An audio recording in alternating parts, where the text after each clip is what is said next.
Harry Potter is a book series about teamwork that actively outcasts one of its groups.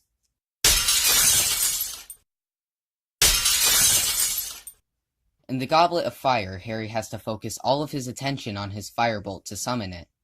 In the Deathly Hallows, Hermione says Accio books about Horcruxes without knowing what the books look like, what's inside the pages, where they even are, nothing. And she still summons it somehow. In the Deathly Hallows, it's revealed that Dumbledore staged his death. Snape kills Dumbledore! This is stupid for about 17,000 million different reasons.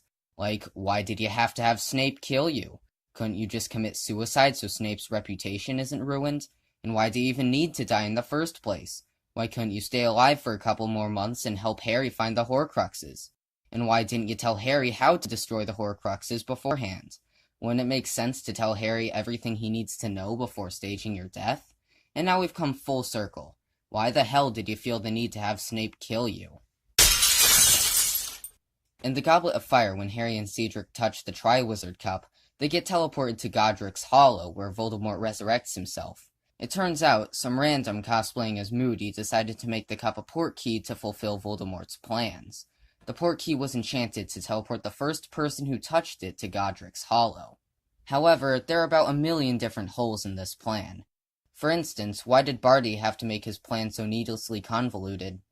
Why couldn't he have a talk with Harry one-on-one, which he did do in the book, make Harry some tea, silent enchant Harry's cup into a portkey, and then skip all the trouble of brute-forcing a win for Harry at the tournament? Wouldn't that have been way easier? Instead, Voldemort had to teleport him at a tournament with thousands of people watching him, so that when his plan failed, Harry was able to proclaim his return in front of the entire crowd of people. And why the fuck did Voldemort give Harry a wand to defend himself with at Godric's Hollow? Your team of Death Eaters are too afraid of you killing them to even dare say that they doubt your leadership. So what was the point of proving yourself to them? At this point, he'd already beaten you once before, so why did you continue to underestimate his abilities? You know what? Why is anyone afraid of Voldemort at this point? His plans are so retarded, I don't think anyone could possibly be afraid of him. Why is Harry such a Mary Sue? Think about it. Even in the Order of the Phoenix, where Harry is a complete asshole, people still love him. Also, literally every time he gets into any semblance of danger, the universe bends to his will and lends him a hand. Why did Harry survive Quirrell trying to fucking murder him? It's because of the power of love. Why did the Basilisk not murder him?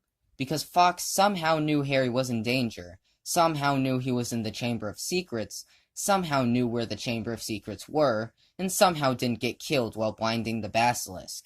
Also, how the hell did Harry pull out the Sword of Gryffindor from the Sorting Hat?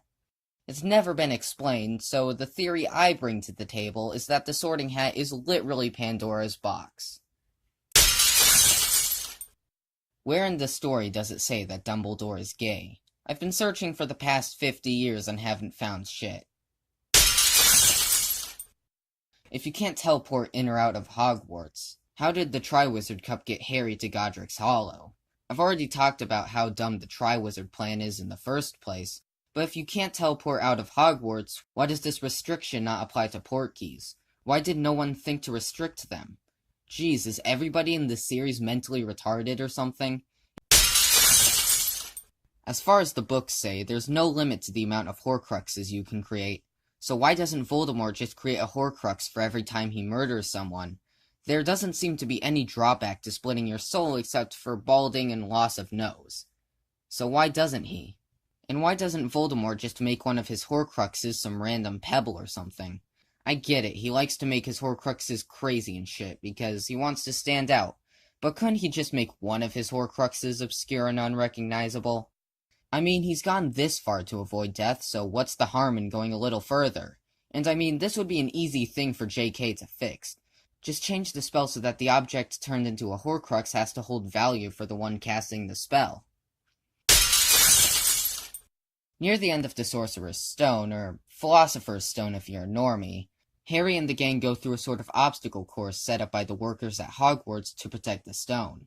But why is this thing so damn easy? If they really wanted the stone protected, they could just make a magic passcode that only Dumbledore and Flamel know. It's that easy, come on. Does the wizarding world have laws about animal abuse? Think about it. In one transfiguration class, Harry has to turn mice into tissue boxes. When Harry turns the mouse into a tissue box, is Harry killing the mouse? And does that make every child at Hogwarts a murderer? And what about the other way around? Wizards do the reverse and turn inanimate objects into live animals all the time. Are these animals actually alive?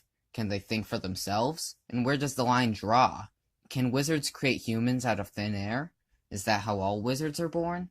And if you can just turn mice into tissue boxes whenever you want, wouldn't doing the same to humans be a much more effective way to kill people than Avada Kedavra? Think about it. No body, no trace, no anything. Who knows if it isn't happening already in the wizarding world? The video's over.